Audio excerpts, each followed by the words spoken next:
بسم اللہ الرحمن الرحیم۔ سورہ زمر کی آیت نمبر 69 ہے۔ اللہ رب العالمین کا فرمان ہے وَأَشْرَقَتِ الْأَرْضُ، اور زمین چمک اٹھے گی بِنُورِ رَبِّهَا، اپنے رب کے نور سے، وَوُضِعَ الْكِتَابُ، اور کتاب رکھی جائے گی، وَجِیءَ، اور لائے جائیں گے، بالنبیین، انبیاء، والشہداء، اور گواہ، وَقُضِیَ بَینَہُم، اور ان کے درمیان فیصلہ کیا جائے گا، بالحق، حق کے ساتھ، وَہُمْ لَا یظلمون، جبکہ وہ ظلم نہیں کیے جائیں گے۔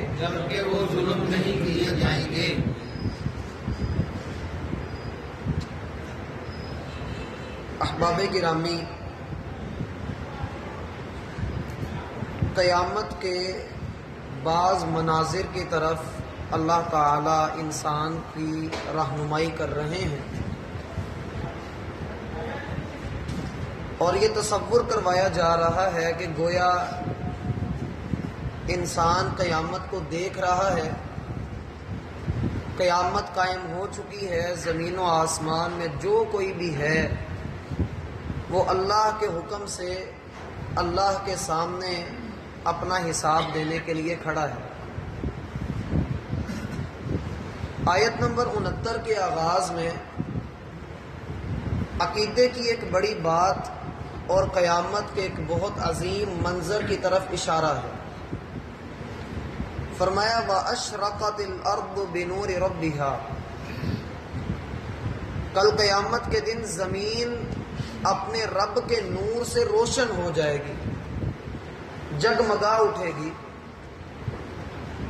ہم جانتے ہیں کہ قرآن کریم کے اندر اللہ تعالیٰ ارشاد فرماتے ہیں سورج بھی بے نور ہو جائے گا، چاند بھی اپنی روشنی کھو دے گا، ستارے بھی ٹوٹ جائیں گے، اور حدیث میں آتا ہے الظلم ظلمات یوم القیامہ، قیامت والے دن لوگ بڑے بڑے اندھیروں میں ہوں گے، اور ظلم بھی اندھیروں میں سے ایک اندھیرا ہے۔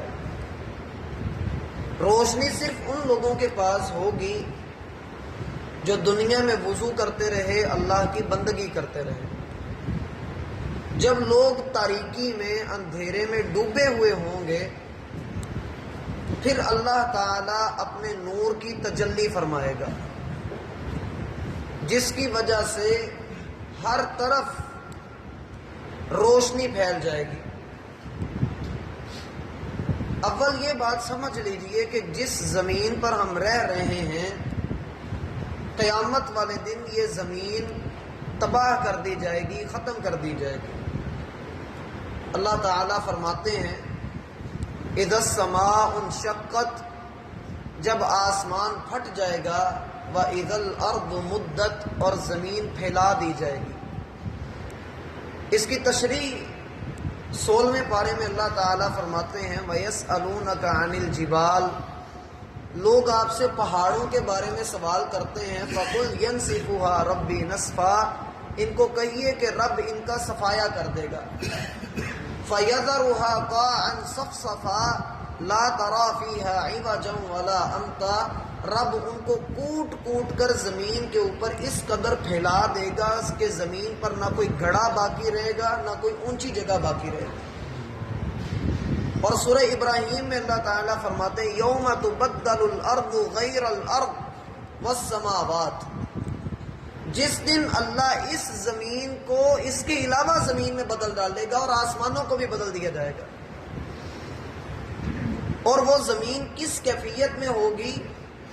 بالکل برابر، بالکل پھیلا دی جائے گی، اور جب اس کے اوپر اندھیرے ہوں گے تو اللہ تعالیٰ اپنے نور کی تجلی سے اسے روشن فرما دے گا۔ اور یہ بھی سمجھ لینا چاہیے کہ قیامت والے دن اللہ اور فرشتے زمین پر تشریف لائیں گے۔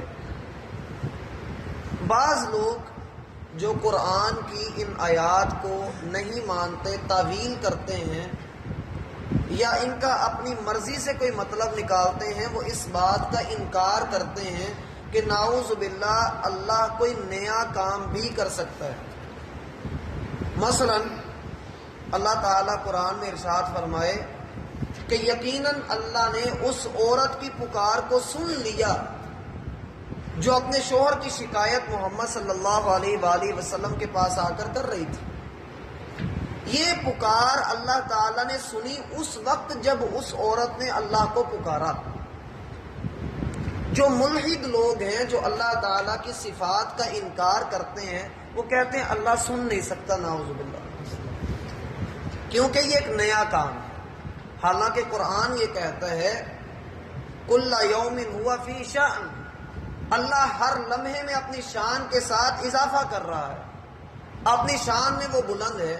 وَقَانَ اللَّهُ سَمِيعًا بَصِيرًا، اللہ تعالی ہمیشہ سے سننے والا، ہمیشہ سے دیکھنے والا ہے۔ اول تو یہ سمجھ لیجئے کہ اللہ تعالی اور فرشتوں کا زمین پر آنا یہ اللہ کی صفت ہے، وہ ویسے ہی آئے گا جیسا اس کی شان کے لائق ہے۔ سورہ فجر میں اللہ تعالیٰ فرماتے کلا اذا دکت الارض دکا دکا، ہرگز نہیں، زمین کو اس دن کوٹ کوٹ کر برابر کر دیا جائے گا۔ وَجَاءَ رَبُّكَ وَالْمَلَكُ صَفًّا صَفًّا، اور اس دن تیرا رب آئے گا اور فرشتے بھی صفوں میں ہو کر تیرے رب کے ساتھ آ جائیں گے۔ وَجِيءَ يَوْمَئِذٍ بِجَهَنَّمَ، اور اسی دن اللہ جہنم کو بھی لے کر آئے گا۔ یہ ساری چیزیں ویسے ہوں گی جیسے اللہ چاہے گا، انسان ان کا ادراک نہیں کر سکتا۔ زمین کے اندھیرے جب روشن کیے جائیں گے تو کس طرح سے ہوں گے؟ جیسے اللہ چاہے گا۔ فرمایا وَأَشْرَقَتِ الْأَرْضُ بِنُورِ رَبِّهَا، زمین اپنے رب کے نور سے روشن ہو جائے گی۔ اگلی چیز جو اس اتنے سے ٹکڑے سے سمجھنے والی ہے وہ یہ کہ اللہ کا نور یہ کیا چیز ہے؟ اس پر بھی کئی لوگوں نے کئی باتیں کی ہیں کہ جی ایک نور وہ ہوتا ہے جو ہم محسوس کر سکتے ہیں، اور ایک نور وہ ہوتا ہے جو ہم محسوس نہیں کر سکتے۔ یہ باتیں آپ کو اس لیے بتا رہا ہوں کہ اکثر لوگ یہ معنی قرآن کی آیات کے بیان کر کے یہ تعویل ہے۔ اللہ نے قرآن میں کہا کہ اللہ کی زمین اللہ کے نور سے روشن ہو جائے گی۔ اب وہ اللہ کا نور کیسا نور ہے؟ لوگ اس کی تعویل یہ کرتے ہیں، لوگ کہتے ہیں نور سے مراد یہاں اللہ کا انصاف ہے۔ ہمیں کس نے بتا دیا کہ یہاں نور سے مراد اللہ کا انصاف ہے؟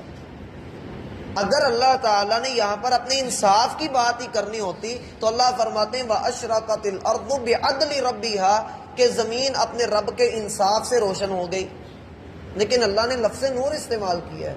ہمیں عدل کس نے پڑھا دیا؟ نہ اللہ کے رسول نے بتایا، نہ صحابہ نے بتایا، نہ محدثین نے اس کو ذکر کیا، تو ہم اس کو کیوں ذکر کریں؟ یہ بھی اللہ کی صفت ہے، ہم اس کو ویسے ہی بیان کریں گے، پڑھیں گے، لکھیں گے جیسے اللہ نے اس کو بیان کر دیا۔ اللہ کے نور سے وہ روشن ہوگی۔ اللہ کا نور کیا ہے؟ مشہور آیت ہے قرآن کی، اللہ نور السماوات والارض، اللہ زمین و آسمان کا نور ہے۔ وہ جیسے چاہے اپنے زمین اور آسمان کو اپنے نور سے بھر دے، ہمیں اس بات پر اپنی عقل استعمال کر کے کوئی بھی نتیجہ اخذ کرنے کی اجازت نہیں ہے۔ یہ بالکل ویسے ہی بات ہے جو میں نے آپ کو اس دن حدیث سنائی تھی کہ اللہ تعالیٰ کے دو ہاتھ ہیں اور دونوں ہی دائیں ہیں۔ یہ کس کیفیت میں ہے؟ جیسے اللہ کی شان کو لائق ہے، جیسے اللہ کو زیب دیتا ہے، جیسا اس کی شان ہے ویسے ہی ہیں۔ اللہ کا نور ہے کیسا ہے؟ جیسا اس کی شان کے لائق ہے۔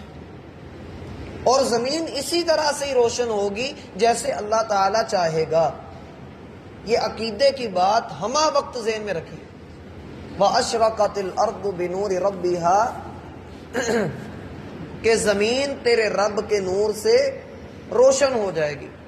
ایک تیسری بات جو یہاں سمجھ آ رہی ہے وہ یہ کہ اللہ تعالیٰ فرما رہے ہیں زمین روشن ہو جائے گی اپنے رب کے نور سے۔ اس کا مطلب یہ ہے کہ زمین کو بنانے والا بھی اللہ ہے، زمین کا خالق بھی اللہ ہے، اور آگے جا کر اس بنور ربیہا کی تفصیل بھی آ رہی ہے۔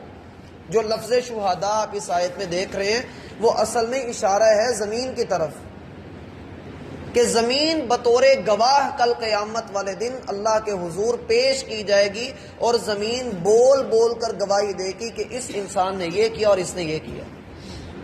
اللہ فرماتے ہیں اذا زلزلت الارض زلزالها واخرجت الارض اثقالها وقال الانسان ما لها یومئذ تحدث اخبارها بان ربك اوحى لها۔ جب زمین کو بڑے جھٹکوں کے سے گزارا جائے گا اور زمین اپنے اندر سے خزانے باہر نکال دے گی، اور انسان کہے گا کہ اس کو کیا ہوا ہے، اللہ نے اس کی طرف وحی کی ہوگی اور زمین اپنے اندر کی خبریں دے رہی ہوگی۔ فرمایا وَأَشْرَقَتِ الْأَرْضُ بِنُورِ رَبِّهَا، زمین اپنے رب کے نور سے روشن ہو جائے گی۔ تین باتیں بتائیں آپ۔ ایک یہ کہ زمین کا روشن ہونا اللہ تعالیٰ کی صفات میں سے ہے، اللہ جیسے چاہے گا اس کو روشن کرے گا، اور اس میں اس بات کی دلیل بھی ہے کہ اللہ تعالیٰ کے ہاں نئے کام ہوتے ہیں۔ جیسے ہم اللہ کو پکاریں تو اللہ تعالیٰ سنے گا ہماری بات کو۔ ہم یہ تو نہیں کہہ سکتے کہ اللہ سنتا تھا اب نہیں سنتا، نعوذ باللہ۔ اللہ سنتا تھا، سنتا ہے اور سنتا رہے گا، اور ویسے ہی سنے گا جیسے اس کی شان کے لائق ہے۔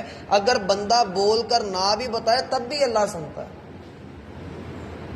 گونگوں کی پکار، گونگوں کی آواز، گونگوں کی دعاؤں کو بھی تو اللہ قبول کرتا ہے، اور دنیا میں بے شمار بولیاں، اللہ ہر بولی کو سنتا ہے، پھر اس کو سمجھتا بھی ہے، پھر اس کے مطابق فیصلے بھی کر دیتا ہے۔ تو اللہ تعالیٰ کی صفات کو، یہ عقیدے کی بات میرا بھائی ذہن میں رکھ لیں کہ اللہ تعالیٰ کی صفات کو ویسے ہی ماننا جائے گا جیسے وہ قرآن و حدیث میں بیان کی گئی ہے۔ یہ بہت اہم عقیدے کی بات ہے۔ مثلا اللہ رزاق ہے، وہ رزق دیتا ہے، وہ کیسے رزق دیتا ہے؟ جیسے اس کی شان کے لائق۔ اب رزق میں صرف کھانا پینا نہیں، بہت کچھ ہے، اللہ کی ہر نعمت اللہ کا رزق ہے۔ اللہ فرماتا ہے میں صبور ہوں، سب سے بڑھ کر صبر کرنے والا۔ اللہ کیسے صبر کرتا ہے؟ جیسا اس کی شان کے لائق ہے، جیسا کہ حدیث میں آیا کہ لوگ اللہ تعالیٰ کی اولاد بناتے ہیں اور اللہ اس بات پر صبر کرتا ہے۔ تو اللہ تعالیٰ کی صفات کو ویسے ہی مانا جائے گا جیسے وہ قرآن و سنت کے اندر بیان کی گئی ہیں۔ اس کی مزید